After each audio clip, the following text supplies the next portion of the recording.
Reporter breaking. Sabarimala സ്വർണ്ണ കവർച്ച കേസിൽ രണ്ടാം പ്രതി മുരാരി ബാബുവിന്റെ അറസ്റ്റ് ഉടൻ. ഇന്നോ നാളെയോ അറസ്റ്റ് ചെയ്തേക്കും. നോട്ടീസ് നൽകി വിളിപ്പിക്കേണ്ടെന്നാണ് SITയുടെ തീരുമാനം. അനന്തസുബ്രഹ്മണ്യത്തെ വീണ്ടും ചോദ്യം ചെയ്യും. ഉണ്ണികൃഷ്ണൻ പോറ്റിയുമായി ഉടൻ തെളിവെടുപ്പ് നടത്തും. അതേസമയം നിലവിലെ ദേവസ്വം ബോർഡിന് കൊള്ളയിൽ യാതൊരു പങ്കുമില്ലെന്ന് ദേവസ്വം പ്രസിഡന്റ് PS പ്രശാന്ത് റിപ്പോർട്ടറിനോട് പറഞ്ഞു. നിലവിലെ ബോർഡിനെതിരായ പരാമർശം മാറ്റാൻ ഹൈക്കോടതിയെ സമീപിക്കും. സ്റ്റാൻഡിംഗ് കൗൺസിൽ വഴി അടുത്ത ദിവസം കോടതിയെ സമീപിക്കും. വെറുതെ സംശയനിഴലിൽ നിർത്തുകയാണെന്നാണ് Devaswom board president PS Prasanth റിപ്പോർട്ടറിനോട് പറഞ്ഞത്. SIT തങ്ങളോട് സംസാരിച്ചിട്ടില്ലെന്നും PS പ്രശാന്ത് പറഞ്ഞു. ഹരിമോഹനും റഹീസ് റഷീദും ചേരും. ആദ്യം ഹരിമോഹനിലേക്ക്. ഹരിമോഹൻ, നിർണായകമായ രണ്ടാമത്തെ അറസ്റ്റിലേക്ക് കടക്കുകയാണോ SIT? തീർച്ചയായും അരുൺ, അങ്ങനെ തന്നെയാണ് മനസ്സിലാക്കാൻ സാധിക്കുന്നത്. അതിൽ ഈ ഉണ്ണികൃഷ്ണൻ പോറ്റിക്ക് അപ്പുറത്തേക്ക് മറ്റൊരു അറസ്റ്റ് പോകുന്നില്ല, അല്ലെങ്കിൽ മറ്റൊരു കസ്റ്റഡി ഉണ്ടാകുന്നില്ല എന്നുള്ളതായിരുന്നു ഇത്ര ദിവസവും ഉണ്ടായിരുന്ന ഏറ്റവും വലിയ പ്രശ്നം. മാത്രമല്ല, ഹൈക്കോടതി ഇന്നലെ ഈ കേസ് പരിഗണിക്കുന്ന സമയത്ത് ഇതിന്റെ പിന്നിലുള്ള ഗൂഢാലോചന, ഇതിന്റെ പിന്നിലുള്ള ഉന്നത ബന്ധങ്ങൾ എല്ലാം തന്നെ അന്വേഷിക്കണം എന്നുള്ള കാര്യത്തിൽ വളരെ കർശനമായിട്ടുള്ള നിർദ്ദേശം നൽകിയിട്ടുമുണ്ട്. അതിന്റെ അടിസ്ഥാനത്തിലാണ് ഇനിയിപ്പോൾ അന്വേഷണം അധികം നീട്ടിക്കൊണ്ടു പോകേണ്ടതില്ല, അതായത് അറസ്റ്റ് അടക്കമുള്ള നടപടികളിലേക്ക് അധികം വൈകേണ്ടതില്ല എന്നുള്ള തീരുമാനത്തിൽ SIT എത്തിക്കഴിഞ്ഞിരിക്കുന്നു. അതിന്റെ ഭാഗമായാണ് കേസിലെ രണ്ടാം പ്രതി, അതായത് ദ്വാരപാലക ശില്പപാളികളിലെ സ്വർണ്ണ കവർച്ചയുമായി ബന്ധപ്പെട്ട കേസിലും ഒപ്പം തന്നെ കട്ടിളപ്പാളിയിലെ കേസിലും പ്രതി ചേർക്കപ്പെട്ടിട്ടുള്ള മുരാരി ബാബു, മുൻ അഡ്മിനിസ്ട്രേറ്റീവ് ഓഫീസർ, മുൻ എക്സിക്യൂട്ടീവ് ഓഫീസർ കൂടിയായിട്ടുള്ള മുരാരി ബാബുവിന്റെ അറസ്റ്റിലേക്ക് കടക്കാനാണ് SIT തീരുമാനിച്ചിരിക്കുന്നത്. പരമാവധി ഇന്നോ നാളെയോ, അതിനപ്പുറത്തേക്ക് പോകില്ല എന്നുള്ളത് തന്നെയാണ് SIT വൃത്തങ്ങൾ പറയുന്നത്. അതിൽ ഏറ്റവും പ്രധാനപ്പെട്ട കാര്യം, സാധാരണഗതിയിൽ നോട്ടീസ് നൽകി വിളിപ്പിക്കുക എന്നുള്ള നടപടിയിലേക്കാണ് ആദ്യം അന്വേഷണ സംഘം കടക്കേണ്ടത്. പക്ഷേ ഇക്കാര്യത്തിൽ അങ്ങനെയൊന്ന് സ്വീകരിക്കുന്നില്ല. കാരണം നോട്ടീസ് നൽകി വിളിപ്പിക്കാൻ നിന്ന് കഴിഞ്ഞാൽ ഒരുപക്ഷെ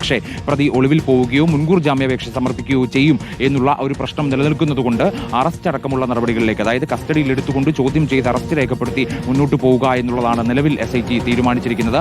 അതിന്റെ അടിസ്ഥാനത്തിലാണ് ഇന്നോ നാളെയോ ഇത്തരത്തിലുള്ള ഒരു നീക്കം അന്വേഷണ സംഘത്തിന്റെ ഭാഗത്തുനിന്ന് ഉണ്ടാകും എന്നുകൂടി അറിയുന്നു. മാത്രമല്ല, അടുത്ത പ്രതികളിലേക്ക് വരും ദിവസങ്ങളിൽ കൂടുതൽ പ്രതികളിലേക്ക് പോകും എന്നുള്ളത് തന്നെയാണ്. നിലവിൽ മുരാരി ബാബുവിനെതിരെ കൃത്യമായ തെളിവുകൾ, അല്ലെങ്കിൽ ഈ ഗൂഢാലോചനക്കടക്കം പങ്കാളിയായതിന്റെ കൃത്യമായ തെളിവുകൾ SITയുടെ പക്കലുണ്ട് എന്നുള്ളതാണ്. നിർണായകമായ നീക്കമാണ് ഇപ്പോൾ SITയുടെ ഭാഗത്തു നിന്നുണ്ടാവാൻ പോകുന്നത്. ഹരിമോഹൻ ബ്രേക്ക് ചെയ്യുന്നു. ഇപ്പോൾ ഏറ്റവും പ്രധാനപ്പെട്ട കാര്യം, ഈ പോറ്റിയുടെ അറസ്റ്റിന് ശേഷം രണ്ടാമത്തെ നിർണായകമായ അറസ്റ്റിലേക്ക് കടക്കുകയാണ്. അതേസമയം ഇന്നലെ ഹൈക്കോടതിയുടെ ഇടക്കാല ഉത്തരവിൽ ഈ 2025 ദേവസ്വം ബോർഡിനെതിരെ രൂക്ഷ വിമർശനമാണ് ഉണ്ടായിരുന്നത്.